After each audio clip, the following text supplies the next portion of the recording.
Bonjour, dans ce cours sur les simulations interactives, je vais vous expliquer comment on rend des molécules et des modèles moléculaires plus palpables. C'est un peu comme ce que faisait Linus Pauling que vous voyez ici. Dans ses cours, il amenait plein de modèles moléculaires en bois et expliquait à ses élèves quelles étaient leurs propriétés, leurs formes et leur complémentarité. Sur ce schéma et cette animation, on voit le principe d'une simulation interactive. Il faut une partie visualisation qui montre la molécule à l'écran, ensuite une partie pour l'interaction qui permet à l'utilisateur de manipuler la molécule avec une souris ou un autre périphérique, et sous-jacent, un moteur physique qui va animer la molécule à partir des lois chimiques. Ici, c'est un modèle artificiel juste pour montrer le principe. Ici, on voit une expérience de simulation interactive que nous avons menée au laboratoire il y a quelques années. Il s'agissait de déterminer des sites de fixation d'ions dans une enzyme.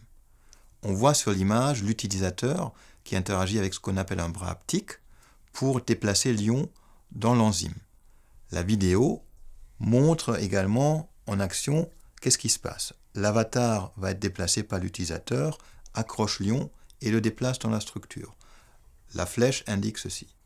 Il y a également l'énergie montrée en haut à droite qui défile, qui indique à l'utilisateur quand un site de fixation est favorable ou défavorable. Qu'apportent de telles simulations interactives par rapport à des simulations plus classiques?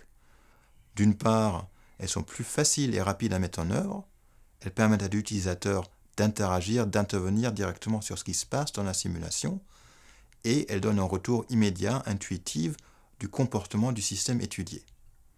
Les simulations classiques sont plus longues, peuvent parfois tourner pendant des mois sur un centre de calcul avant d'avoir un retour, et nécessitent beaucoup de mise en œuvre et de préparation.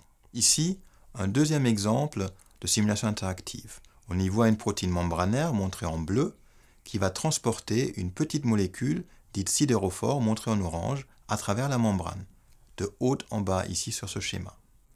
Ce processus, dans une simulation classique, ne se fait pas spontanément. Du coup, avec une simulation interactive, on va aider, guider la petite molécule à travers la protéine membranaire pour trouver son chemin. Une difficulté qu'on rencontre régulièrement avec des simulations interactives concerne des forces qui sont trop élevées. Pour contourner ce problème, on peut effectuer une première simulation interactive de référence pour déterminer un premier chemin, qu'on peut ensuite rejouer dans une simulation classique, plus longue, sur laquelle on peut toujours encore intervenir interactivement pour corriger ou modifier ce chemin initial. Pour résumer, quels sont les avantages des simulations interactives? Nous avons vu ensemble qu'on peut les utiliser pour générer des hypothèses sur des modèles moléculaires, ainsi que pour explorer des événements rares qui ne se produiraient pas spontanément dans une simulation classique. On peut également facilement construire des modèles moléculaires. De notre point de vue, ces simulations interactives permettent d'introduire l'expertise humaine dans le processus de modélisation et de partager facilement les propriétés d'une molécule avec d'autres personnes.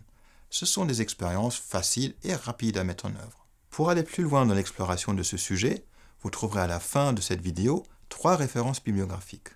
Pour ma part, je vous remercie beaucoup pour votre attention.